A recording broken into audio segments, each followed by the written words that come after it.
So as per the introduction, I think you had a few keywords from the introduction or from the bio that was read.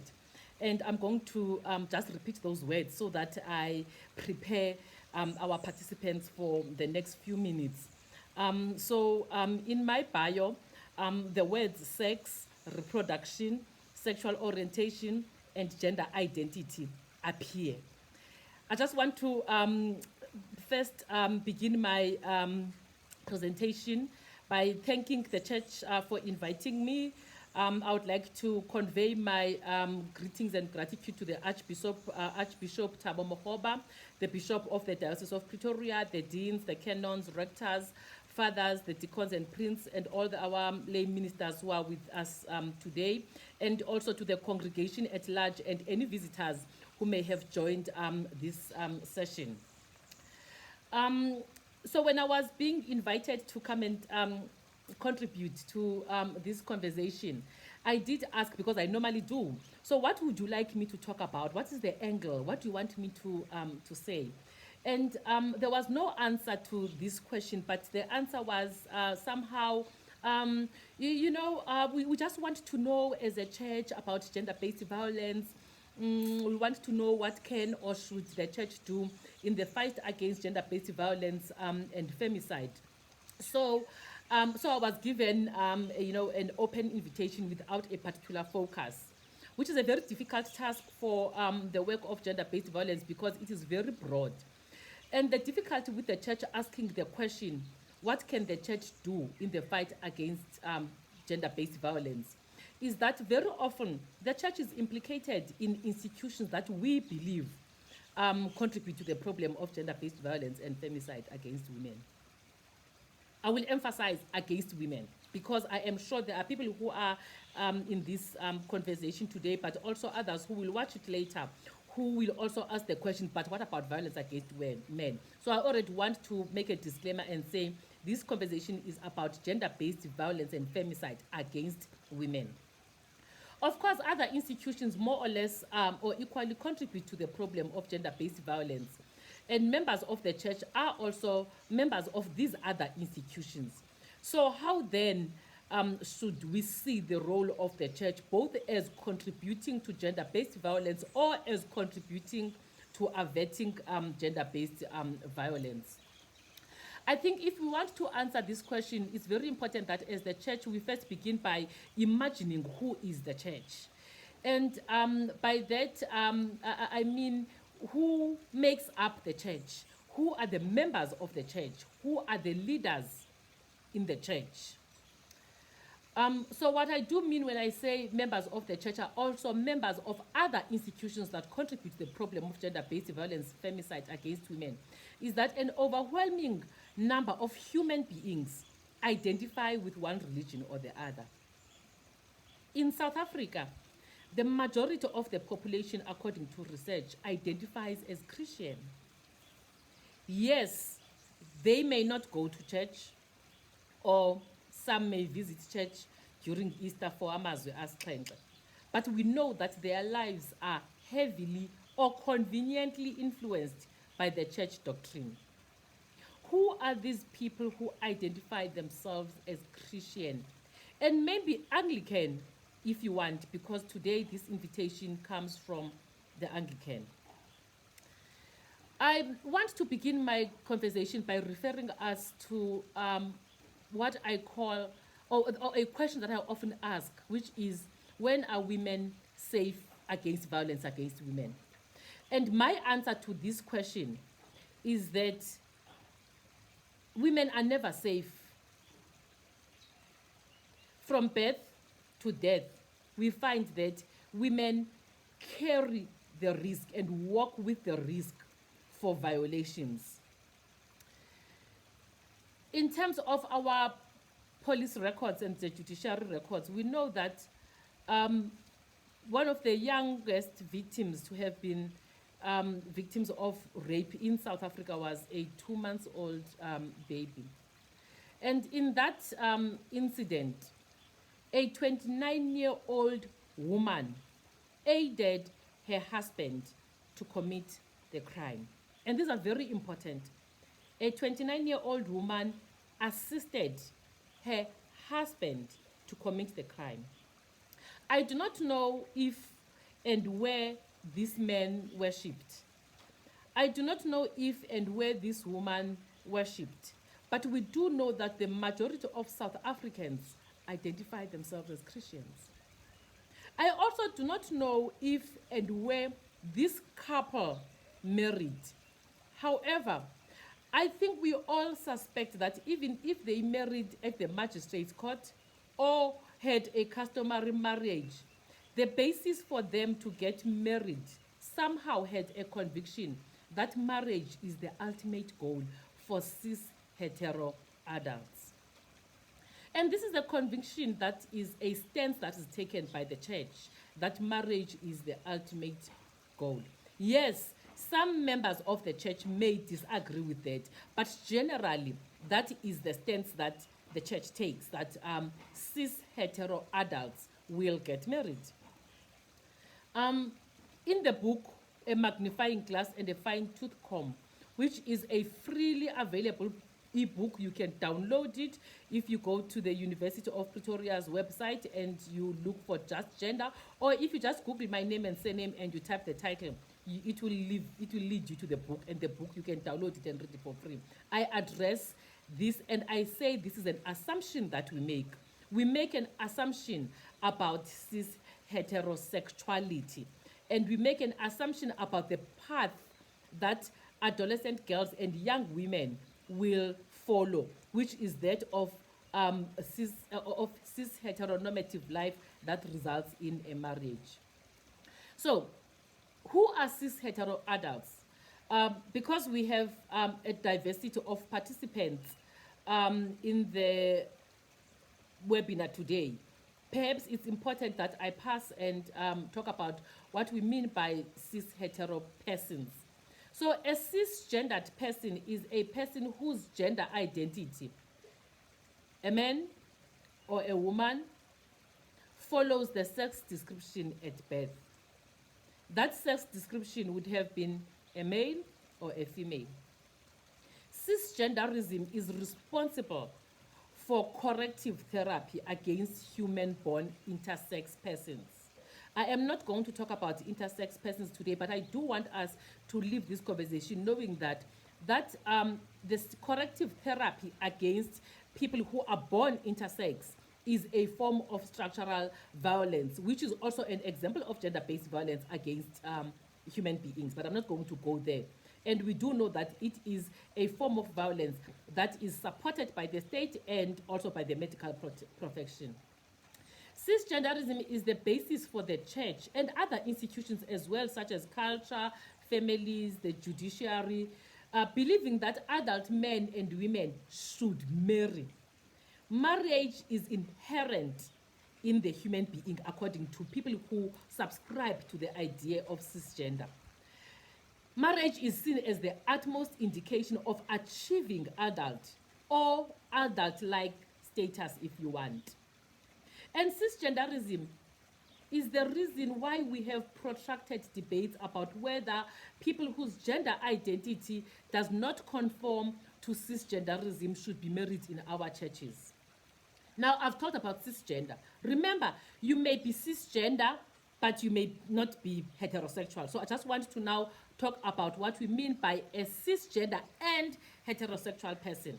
So when you are cisgender and heterosexual, this refers to a person whose sexual orientation makes them inclined to be emotionally, intellectually, physically, or sexually attracted to the person of the opposite sex.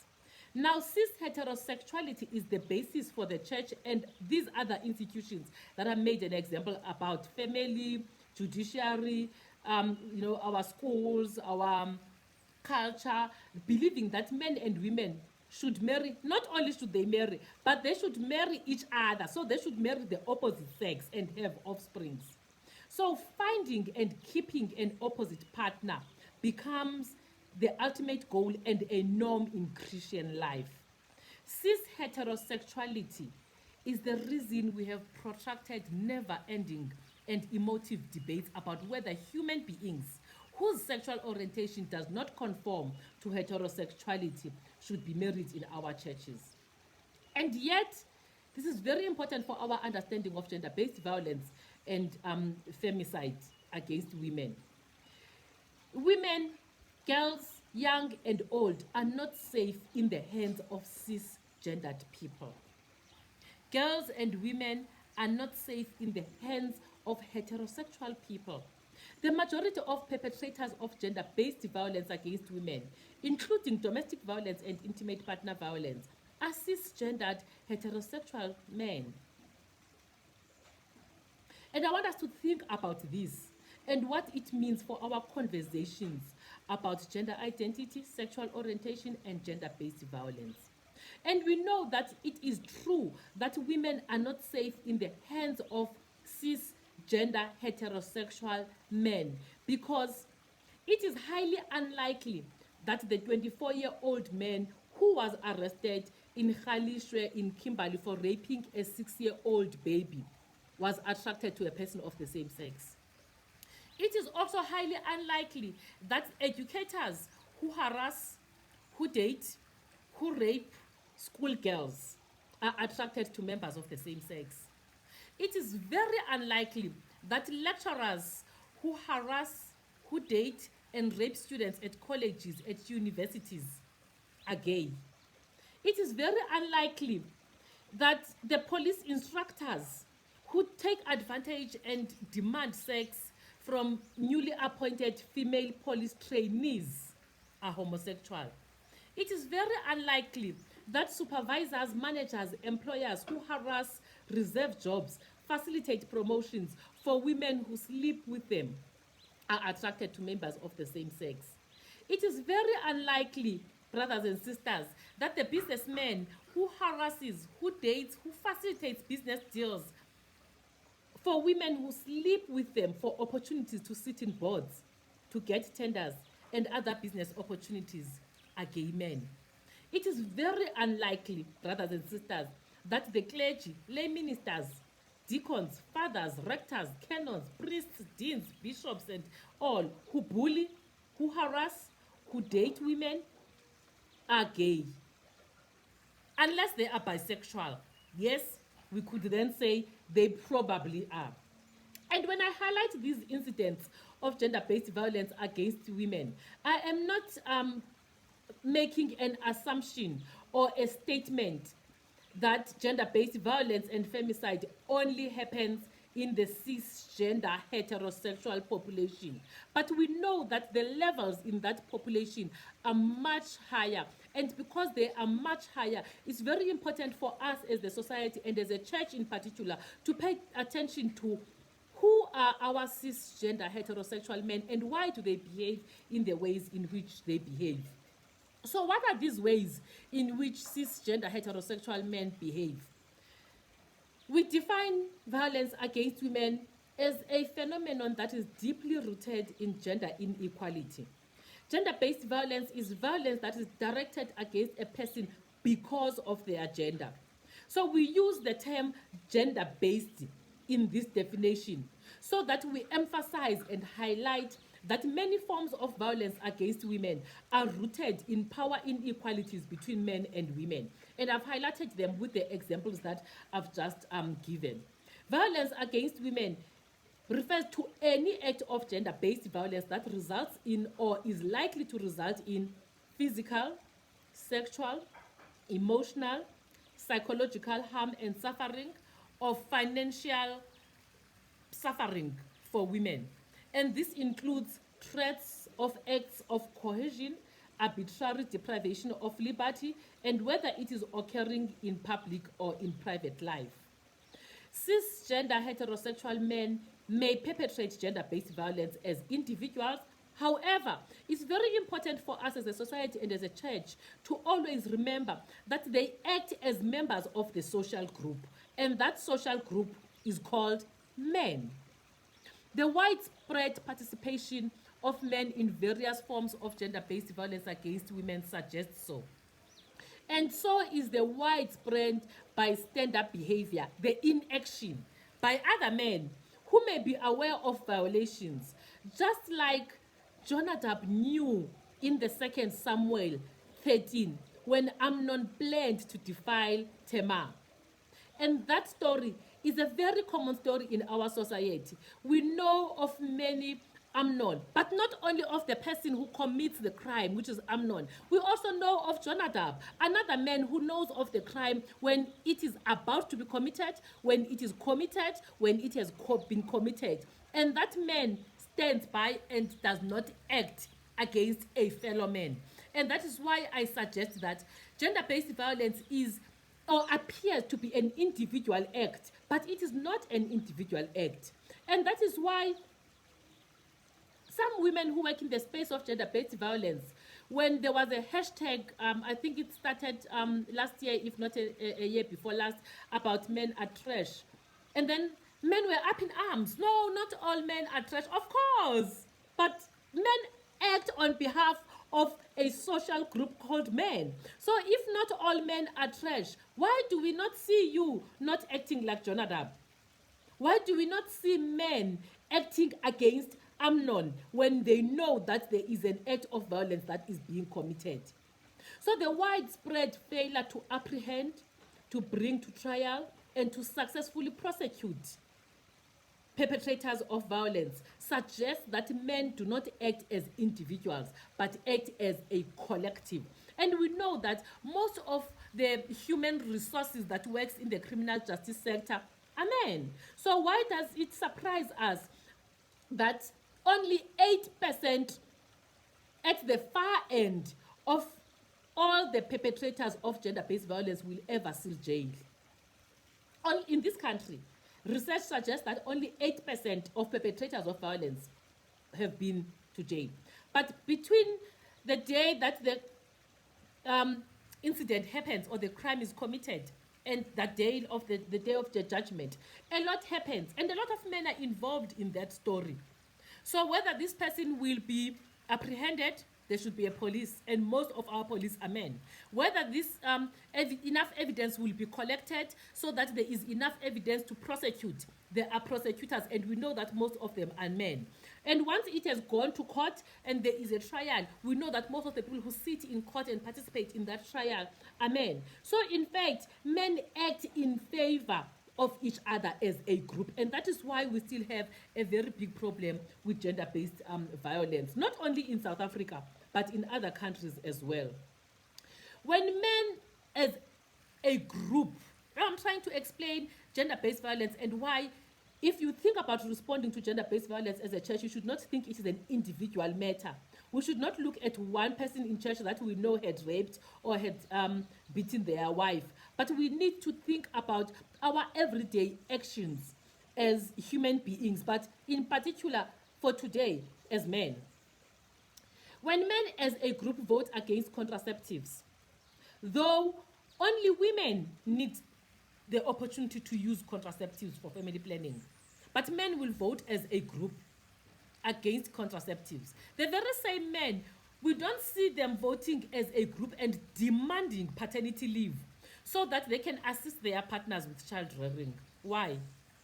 When men as a group vote against abortion, though there is no man that needs to have an abortion, it is women who need to make a decision about abortion. But men would vote as a group against abortion. Why? When we do not see men as a group advocating for free paternity tests to be available in all public health institutions in this country, so that putative fathers are established, and so that once they are established, they pay alimony for their offspring. So why is it that we don't see the good men rallying around paternity tests to be available for free for all contested pregnancies? When men as a group vote to criminalize sex work, and yet every other man probably knows another man who has paid for sex and does not frown upon them, why do we allow that? I am sure you expected that when I talk about men acting as a group in perpetrating gender-based violence, you also had in mind gang rape, which is an example of a gruesome form of sexual violence against women. But with these examples about men's position, which is vocal, and is out there about sex work, about abortion, about contraception, men's, silence about paternity tests, for example, about paternity leave. All of these are examples of group behavior that at the end has far-reaching physical, emotional, psychological, and financial consequences for women. Remember, my earlier definition of gender-based violence was any act that may or results in physical, sexual, emotional, psychological, or financial consequences for women. So that's very important that we think about this. So what complicates violence against women and makes it difficult for us to answer the question about what can we do to fight violence against women is that the perpetrators of violence against women are usually the closest members of our society. Take incest for an example. A father, a grandfather, an uncle, a brother, a cousin, those are perpetrators of incest. And incest is sexual violence or rape against girls. The South African Police Service records and survey research findings both agree, because those are our main sources of evidence for gender-based violence. We do rely we do access the media sometimes, but we rely on survey research, we rely on SAPS information. And they tell us that the familiar foes, which is the enemy that is in the house, are the highest recorded perpetrators of violence against women in this country. Well, maybe there is a bias in that finding, and the bias could be because it is easier to identify and apprehend someone that you know than it is to identify and apprehend a stranger. So that is why familiar foes or familiar enemies are overrepresented in the number of perpetrators of violence against women.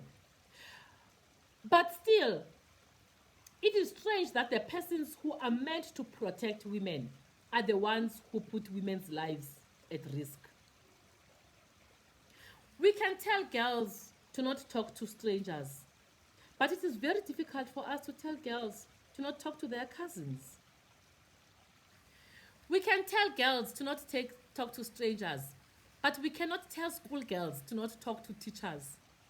We can tell girls and young women to avoid strangers, but we can't tell young women to not talk to their lecturers.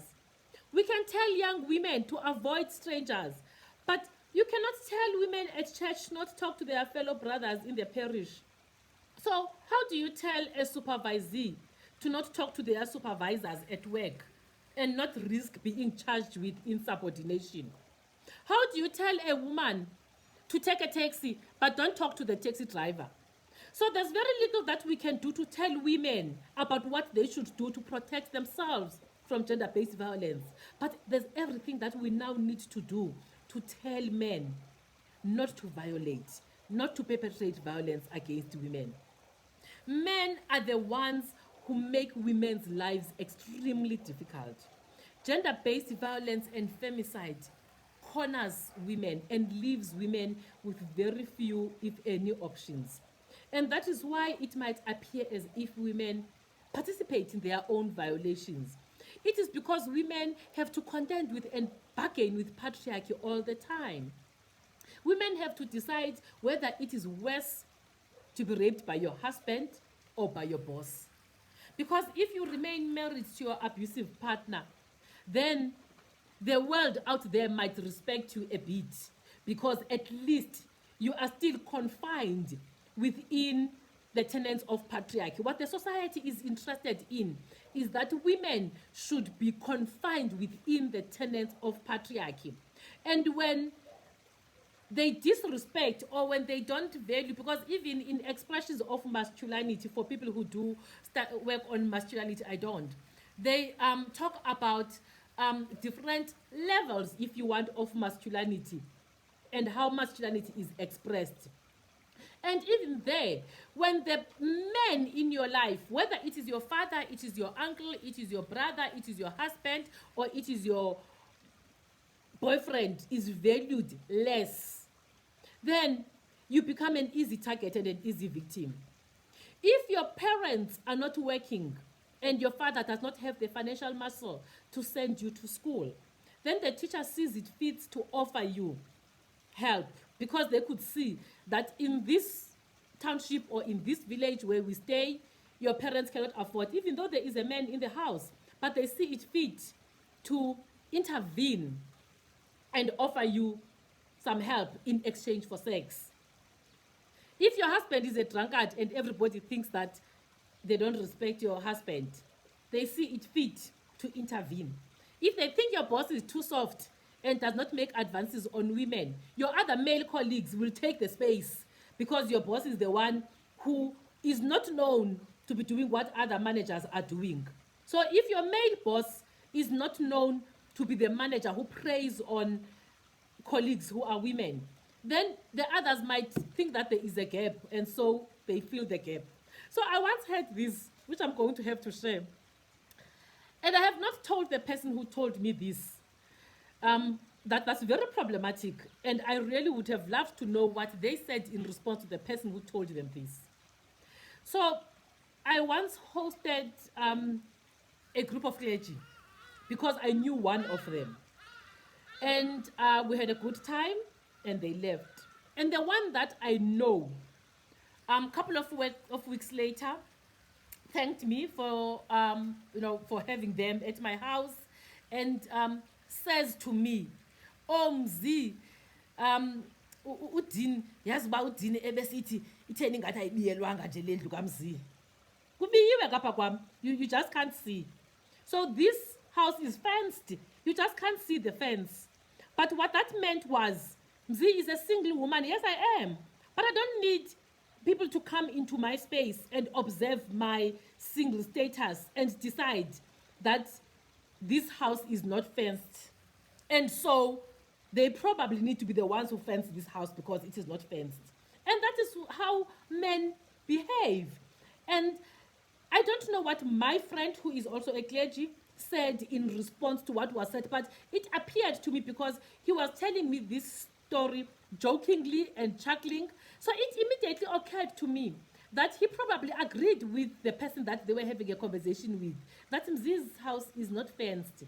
So whilst that is an annoying statement, because it is sexual harassment at its worst, it is not a statement that every other woman would pick up immediately. That, so you come to my space and you disrespect me in those ways, and then you leave my space, and then you have a conversation between two men, because remember earlier I had said that men do not act as individuals but as a social group of men. Then you see it fit to talk about me and how unfenced my property is, and this becomes the property that needs to be fenced. So I think it's very important for us to think about the ways in which we behave towards women every day of our lives.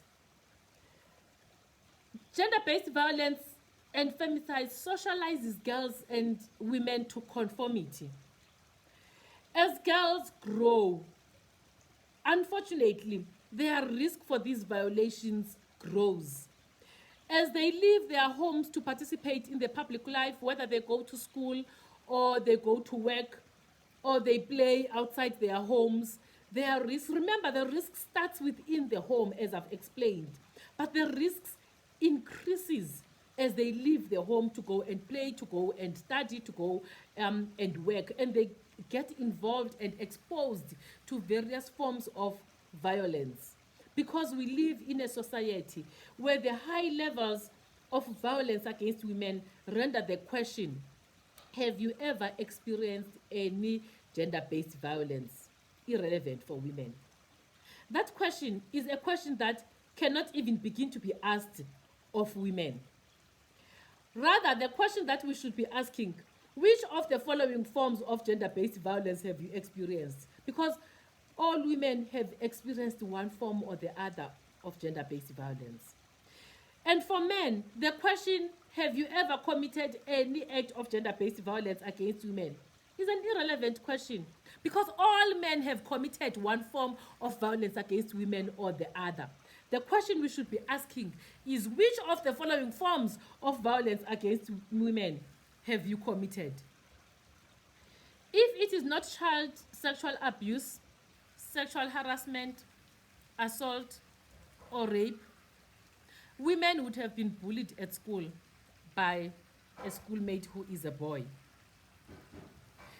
As a woman, you may have been restricted from choosing subjects that you wished to study, and you were channeled to the right subjects for your gender.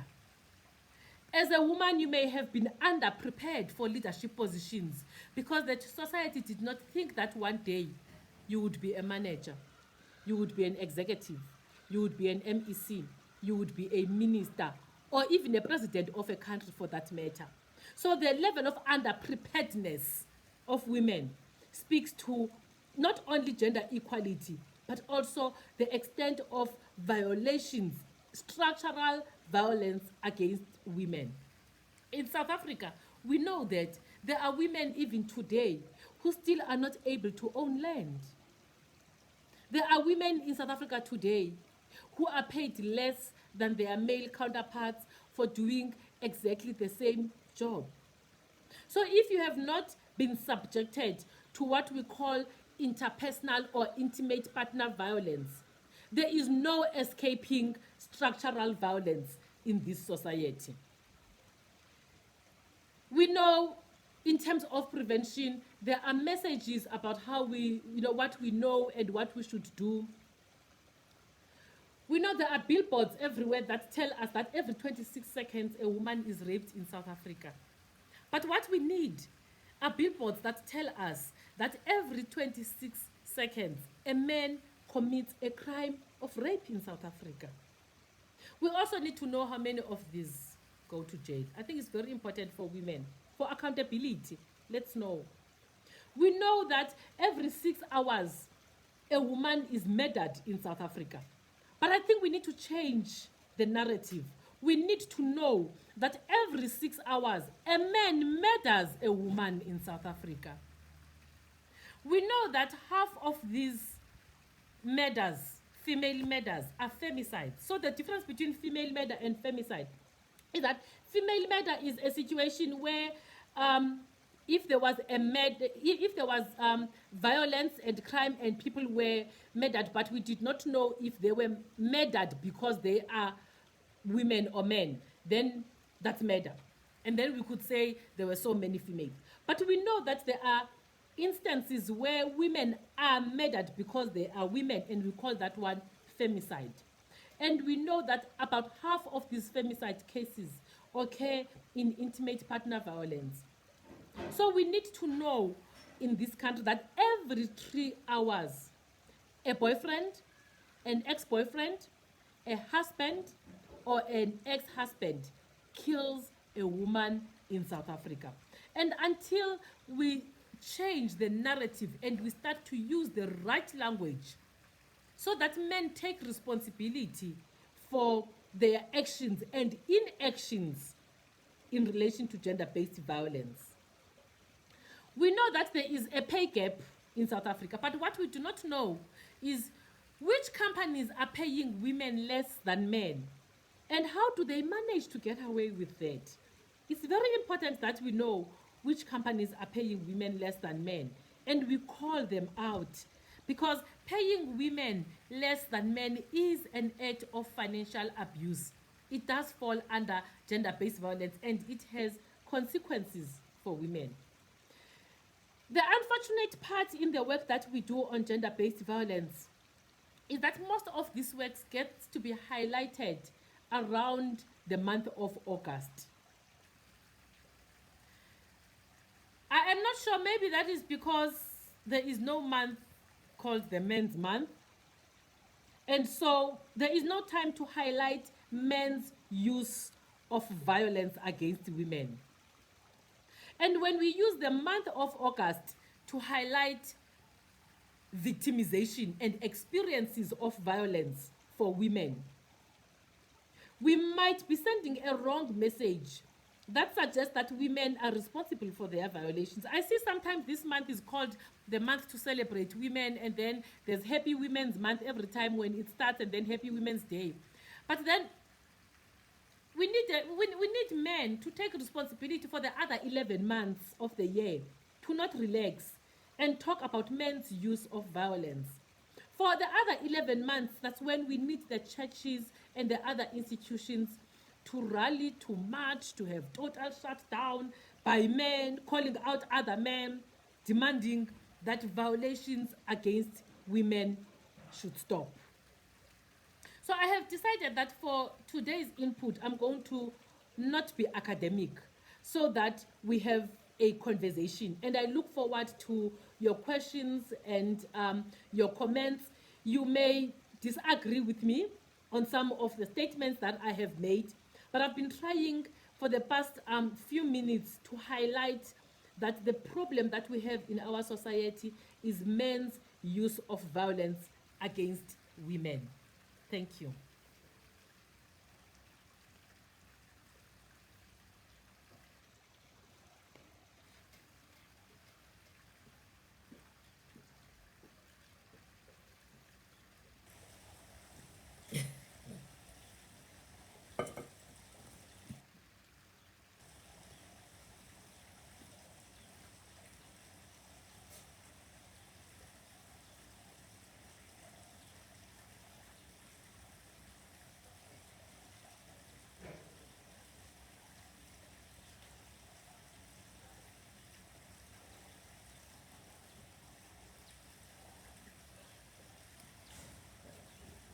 And then now they come like flooding. Okay. So,